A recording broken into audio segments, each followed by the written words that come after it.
ઉત્તર ગુજરાતમાં પ્રવાસનને વેગ આપવા માટે રાજ્ય સરકારે ₹1100 કરોડના રોકાણ સાથે ધરોઈ ડેમ વિસ્તારનો વિકાસ કરવાનો નિર્ણય કર્યો છે। હાલ અહીં વિકાસ કાર્ય પૂરજોશમાં ચાલી રહ્યું છે, તો ચાલો લટાર મારીએ અને જાણીએ કે કેવું હશે આ વર્લ્ડ ક્લાસ ટુરિઝમ ડેસ્ટિનેશન। ઉત્તર ગુજરાતમાં ધરોઈ ડેમ વિસ્તારને વિશ્વસ્તરીય પ્રવાસન સ્થળ તરીકે વિકસાવવા માટે તૈયારીઓ શરૂ થઈ ચૂકી છે। રાજ્ય સરકારે ધરોઈ ડેમને ટુરિસ્ટ હબ તરીકે વિકસાવવા માટે સર્કિટ બનાવી છે, જે વડનગર, તારંગા, અંબાજી અને રાણકી વાવ જેવા અગ્રણી સ્થળોએ 90 કિલોમીટરની ત્રિજ્યામાં જોડશે અને સમગ્ર પ્રોજેક્ટ 3 તબક્કામાં અમલી બનશે। આ પ્રકરણમાં એડવેન્ચર વોટર સ્પોર્ટ્સ એરેના, amphitheatre, રિવરેજ development, laser show, પંચતત્વ park અને નાદ બ્રહ્મ આકર્ષણો હશે।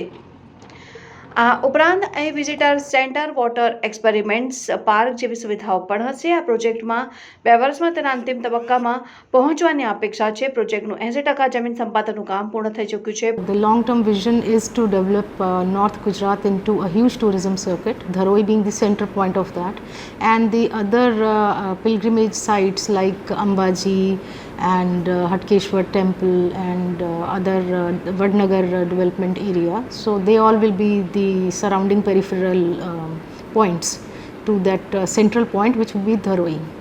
So this is also going to be a huge source of revenue.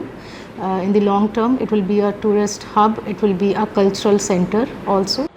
પ્રકલ્પને બહેતર બનાવવા માટે જાહેર ખાનગી ભાગીદાર મોડલ પર વિચાર થઈ રહ્યો છે। આ નવા ડેસ્ટિનેશનને લઈને પર્યટકો પણ ઉત્સાહિત છે। આ પ્રોજેક્ટનો સ્થાનિકો પર હકારાત્મક પ્રભાવ વર્તાઈ રહ્યો છે। આધ્યાત્મ, સાહસ અને પર્યાવરણના ત્રિવેણી સંગમ સમા પ્રોજેક્ટથી ધરોઈ ડેમ વિસ્તાર ભારતના પર્યટન નકશામાં તેનું સ્થાન અંકિત કરશે।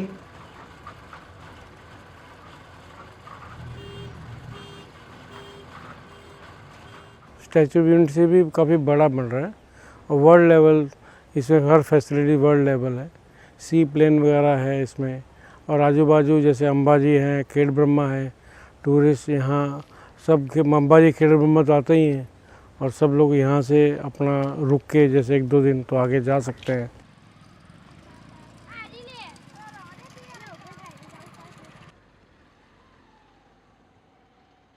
इधर सरकार का प्रोजेक्ट जो आया है उससे हमारे गांव का नाम पूरे रोशन होगा। हमको भी अच्छा लगा है, वो गांव का नाम आगे बढ़ेगा। तो इतना बड़ा प्रोजेक्ट आया है हमारे गांव के लोगों को लिए भी अच्छा है। गांव के लोगों इधर कोई नौकरी करेगा, धंधा करेगा, रोजी रोटी मिल जाएगी सबको। अच्छा लगेगा, पर्यटन स्थल अच्छा बनेगा।